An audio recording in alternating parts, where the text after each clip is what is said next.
বাড়ি থেকে বের হওয়া তার কেমন নিয়ম হবে, সেটা যেন তুমি থাকতে সব কিছু টনটন হয়ে যাবে।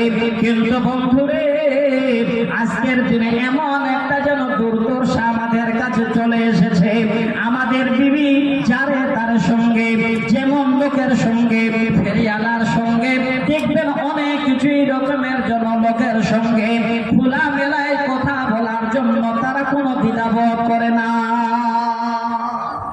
অথচ এই জায়গায় তাদের থেকে আমাদের সম্মান আল্লাহ দিয়েছেন এবং অন্য জায়গায় বলছেন তাদের পরিচালনা আমরা করব, কিন্তু দুঃখের বিষয় আমরা কন্ট্রোলে রাখতে পারি না। কন্ট্রোলে যদি রাখতে চান, এবার দলিল দেন আপনাদের কাছে। সহিহ বুখারী মুসলিমের দুটো হাদিস শোনাচ্ছি।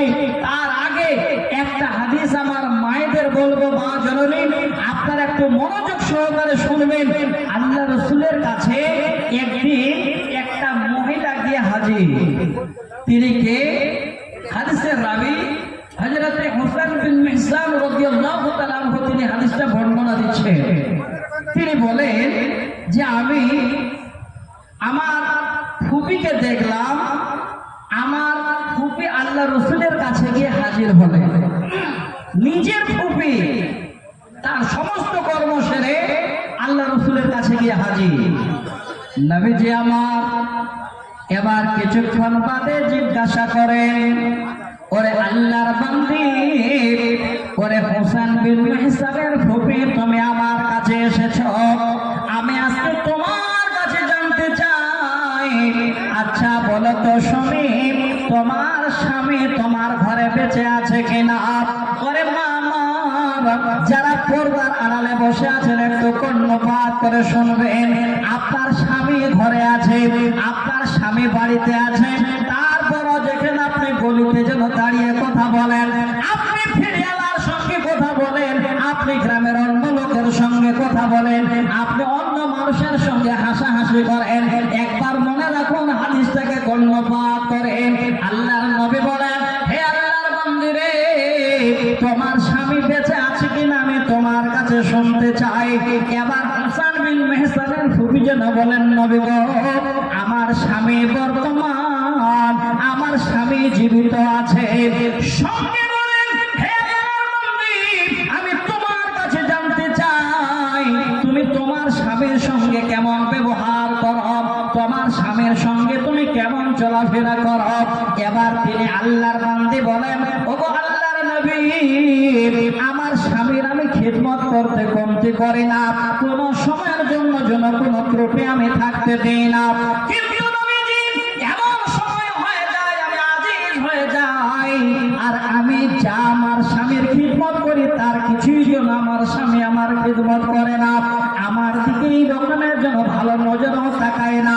আল্লাহর নবী সঙ্গে বলেন, ওরে আল্লাহর বান্দা শুন, ফানজুর আইনা আনতি, আমি তোমাকে বলছি শোনো, তোমার স্বামী ওই দিকে তুমি তাকাও, তোমার স্বামীর দিকে তুমি লক্ষ্য করো, ফাইন্নামা হুয়া জান্নাতুকা ওয়া নার, অর্থাৎ তোমার স্বামী তোমার জন্য হলো জান্নাত এবং জাহান্নাম। দেখেন, একদম সহিহ হাদিস, যার মধ্যে কোনো রকমের কিলকাল নেই। একজন মহিলা তার স্বামীর খিদমত করতে গিয়ে অল্প সময়ে যদি একটু ক্লান্ত বোধ মনে করে, আল্লাহ রাসূল তারপরেও বলছেন, তুমি তোমার স্বামীর খিদমত করো, তোমার স্বামী তোমার জন্য জান্নাত এবং জাহান্নাম। এবার আমার মা, আপনারা স্বামীকে ঘরে বসিয়ে রেখে, স্বামীকে ফাঁকি দিয়ে আপনারা কার সঙ্গে কথা বলেন, কার সঙ্গে গল্প করেন? আজকে আপনাদের আমি বলতে চাচ্ছি, যারা পুরুষ মানুষ আছেন, আপনার বিবি যদি আপনাকে ছেড়ে, আপনার পরিবার, আপনার পরিজন ছেড়ে যদি অন্য জায়গায় কথা বলে, কিয়ামতের দিনে দাঁড়াতে হবে আপনাকে। আমি আমার মায়েদের বলবো, আপনারা নিজেরাই প্রস্তুতি নিন, আর আমি আপনার বাপজানদের বলবো, আপনারা হাদিসগুলোকে ফলো করেন এবং আল্লাহর কোরআনকে মজবুত করে ধরেন। মাদারি সাহেব এতক্ষণ ধরে অল্প সময়ের মধ্যে কিছু কথা বললেন, যে কথাগুলোর এত ওজন, যে ওজন করে বলা হয় পাল্লা পাথর যা আছে তারা একদিকে যদি ওজন চাপানো হয় ভারী হয়ে যাবে, কিন্তু আমরা নিতে পারছি না। আজকে দেখেন, এই কোরআনের আয়াতগুলো আমরা বারবার শুনে আলেম ওলামাদের মুখে, কিন্তু আমরা কোনোদিন গুরুত্ব দিই না। তার কারণে আজকে সমাজটা আমাদের কোথায় গেছে। আজকে শেরশাহবাদী কওম, শেরশাহবাদী কওম, এই কথাটা বলতে বলতে বলতে এত শিক্ষিত মানুষ তারাও কিন্তু ঘাবড়িয়ে গেল। আমাদের মতো হতভাগারা আমরা যেন আজকেও পরিচয় দিয়ে আগে বাড়তে পারলাম না। এই শেরশাহবাদী কওম যদি আজকে আপনারা আগে বাড়তে চান, এক নম্বরে আগে আল্লাহর রসুলকে চেপে ধরেন, আল্লাহর কোরআনকে চেপে ধরেন, দেখবেন এই কওম এমন একটা জায়গায় পৌঁছে যাবে, আপনার আহাল আপনার পরিবার এমন ভাবে চলবে যে তারা কোরআন হাদিসের ইদিক উদিক হবে না।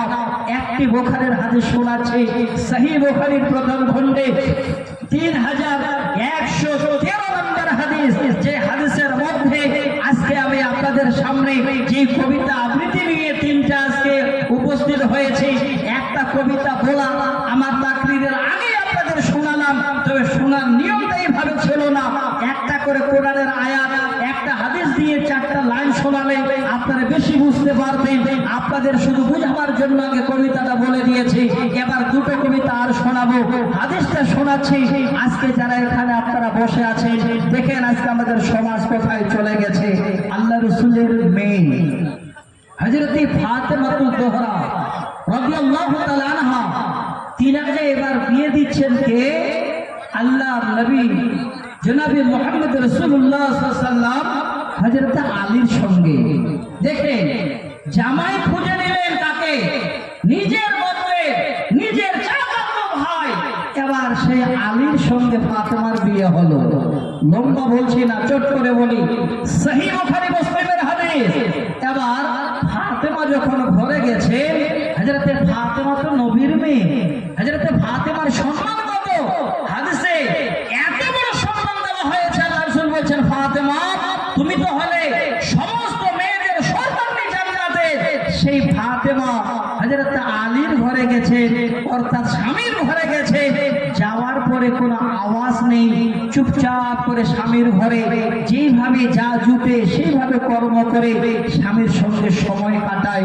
কিন্তু তিনি বিশ্বে পরিচয় দিতে চাচ্ছেন, হে বিশ্বের মহিলারা, হে বিশ্বের নারীরা, আমি নবীর মেয়ে, তোমাদের সামনে আজকে এই পরিচয়টা দিতে চাই। এবার স্বামীর ঘরে থেকে কাজ কর্ম করতে গিয়ে এত ক্লান্ত হয়ে পড়তেন যে নতুন বউ হিসাবে এবার বাড়িতে যাতা চালা। আল্লাহ রাসূলের মেয়ে হযরত ফাতেমা বলেন, আমি যাতা চালাতে চালাতে আমার হাতের চামগুলো যেন ক্ষয় হয়ে গেছে, হাতের চাম উঠে গিয়ে যেন কমে আসছে। হায়রে নবীর মেয়ে, ওই অবস্থায় একবার যেন স্বামীর সামনে গিয়ে অভিযোগ করে না, স্বামী গো, আমি তোমার ঘরে আর যাতা চালাতে পারবো না, তোমার ঘরে আমি আর যেন কাজ করতে পারছি না। কোন রকমের অভিযোগ না দিয়ে ওইভাবে করে 3 দিন যাতায় বসে আর যাতায় যোগ পিষে যেন স্বামীর আহার তৈরি করে। হযরত আলীর চোখ পড়ে গেল, ফাতেমা তোমার হাতের অবস্থা এইভাবে, একবারও বলোনি? হযরত আলী বলেন, ফাতেমা আমি তোমাকে একটা পরামর্শ দিচ্ছি, শোনো। তোমার আব্বা জানের কাছে অনেকগুলো কয়েদি বন্দী আছে। হে ফাতেমা, আমি তোমার স্বামী হযরত আলী তোমাকে বলি, তুমি যাও তোমার আব্বার কাছে গিয়ে একটু আবেদন করো, যদি একটা কয়েদি তোমার কাছে কাজের জন্য পাঠিয়ে দেয়, তুমি একটু রেস্টে থাকবে, আরামে থাকবে, তাহলে তোমার জন্য কষ্ট কিছু নিবারণ হবে। হযরতে ফাতেমা সরাসরি আব্বাজানের ঘরে যেন যেতে শুরু করলেন। ঘরের দরজায় গিয়ে আওয়াজ, আব্বা আমি তোমার লাগতে জিগার, তোমার কলিজার টুকরো, আমি ফাতেমা তোমার ঘরে, আব্বা তুমি আছো কিনা? আল্লাহর নবী ঘরে ছিলেন না। হযরতে আয়েশা সিদ্দিকা রাদিয়াল্লাহু তাআলা আনহা, হযরতে ফাতেমার ছোট আম্মা, এবার চট করে আওয়াজ শুনে বলে, ফাতেমা তোমার আব্বা বাড়িতে নাই রে বেটি। হে ফাতেমা, কি তুমি বলতে চাও? আসো আমি তোমার আম্মা বলছি, বলো। চাও রে মা? হযরতে ফাতেমা নিজের কথা যেন আম্মাকে সম্পূর্ণ খুলে না বলে ইঙ্গিত ইশারা করে আবার নিজের বাড়িতে পৌঁছে গেল। সহিহ বুখারীর হাদিস। মাদানী সাহেবের সঙ্গে আলোচনা হচ্ছিল, বলে 6টা ক্লাস নিচ্ছি, অসুস্থ মানুষ, বুখারী বলাচ্ছে একদম সহিহ বুখারীতে কিতাবুন নিকাহ, যে জায়গায় সুন্দর করে হাদিসের কিছু অংশ এসেছে এবং এই হাদিসটা সহিহ বুখারীর 3113 নম্বর হাদিস।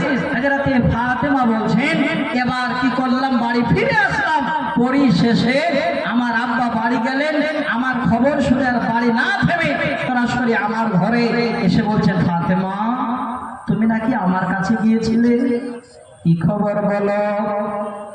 আমি তোমার আব্বা জান তোমার কাছে এসেছি রে মা, কি প্রয়োজন আমাকে বলো।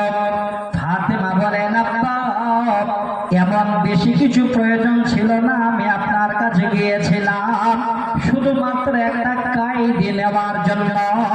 আমার দেখেন হাতগুলো যেন একটু করে চাম উঠে গেছে, তাই আমার এই অবস্থা দেখে আপনার জামাই আপনার কাছে পাঠিয়েছেন, তাই আপনার কাছে গিয়েছিলাম, আপনাকে না পেয়ে ফিরে এসেছি।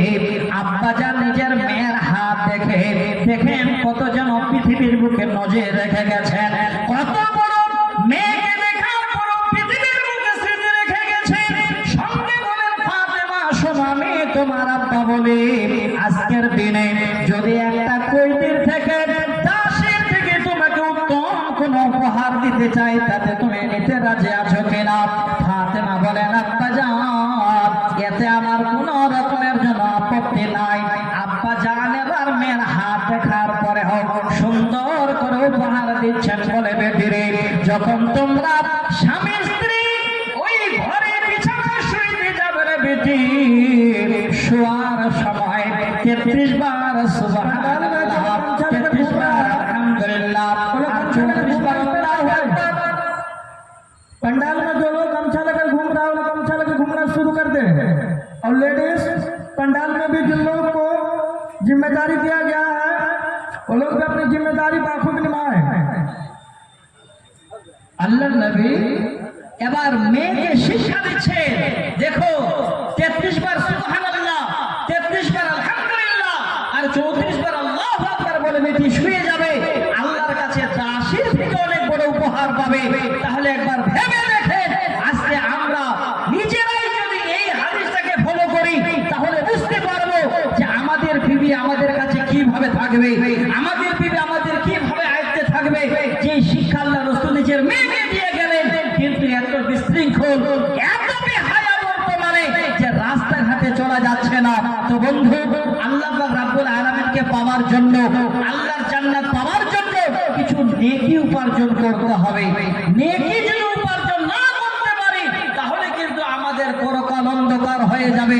আমি আপনাদের জন্য অনুরোধ করব, আর একটা হাদিস শোনাবো, 5224 নম্বর হাদিস, যে হাদিসে এইখানে একজন মহিলার নাম আছে, যিনি হলেন হযরতে আবু বকরের মেয়ে আসমা বিনতে আবি বকর রাদিয়াল্লাহু তাআলা আনহা। যেই হাদিসের মাধ্যমে আজকে আমরা পরিচয় পাবো যে আমাদের বিবি আমাদের ঘরে চলবে কেমন, আমাদের বিবি আমাদের সঙ্গে চলবে কেমন, আর আমরা তাদের নিয়ে চলবো কেমন। আজকে এই জায়গাটা আপনাদের সামনে তুলে দেবো দোস্ত। হে বন্ধু আমার, যারা যুবক আজকে দাঁড়িয়ে আছেন, এটা ভাবেন না যে আমার শ্বশুর আমাকে বাইক দিয়ে দিয়েছে, এবার আমি বাইকে উড়াবো আর আমার বিবি ঘরে বসে সম্পূর্ণ গর্ব করবে, আমি বাড়ি আসবো তো আমার জন্য অপেক্ষা করবে সে 100 বার। কিন্তু আপনার হকটা কি আছে? আপনি যে শ্বশুরের কাছ থেকে বাইকটা নিলেন, ওই বাইকের হক আপনার কি আছে? ওই বাইকে আপনি চলবেন কেমন, চলার গতিটা আপনার কেমন হবে?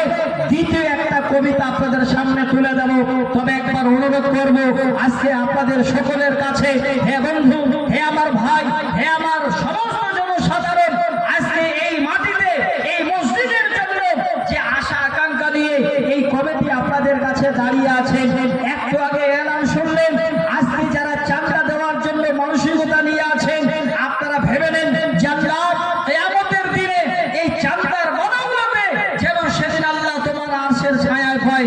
আল্লাহ এই চাঁদার বদৌলতে সেদিন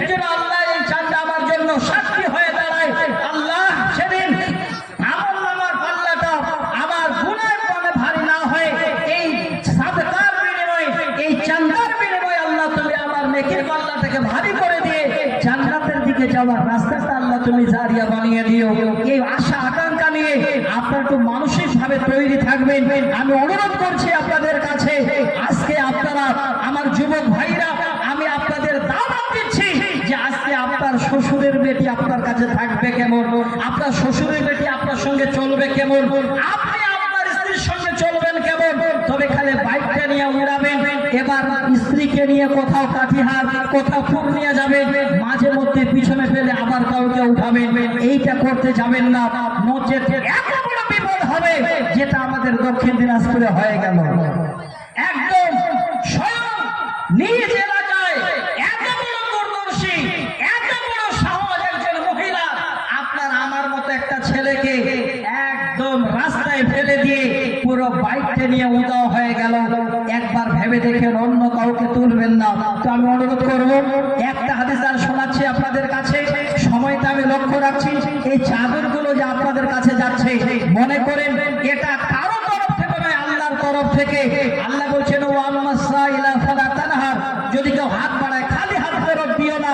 আমি অনুরোধ জানাবো, আপনাদের কাছে গেছে স্বয়ং এই গ্রামের মসজিদের তরফ থেকে, আল্লাহর তরফ থেকে। আল্লাহর বান্দারা আপনারা একটু করে হাতটা বাড়াবেন আর এই হাদিসটাকে আপনারা ফলো করবেন। আমি হাদিসটা শোনাবো ইনশাআল্লাহ, যদি সময় হয় একটা নয় 2 থেকে 4টা হাদিস আপনাদের কাছে আমি তুলে দেবো।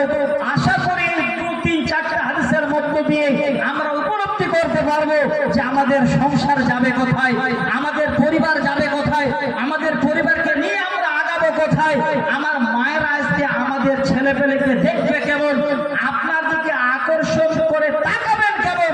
ইনশাআল্লাহ সহিহ বুখারী মুসলিমের 2টো হাদিস, একটা নাসাই এবং 2টো মুসলিমের হাদিস শোনাবো।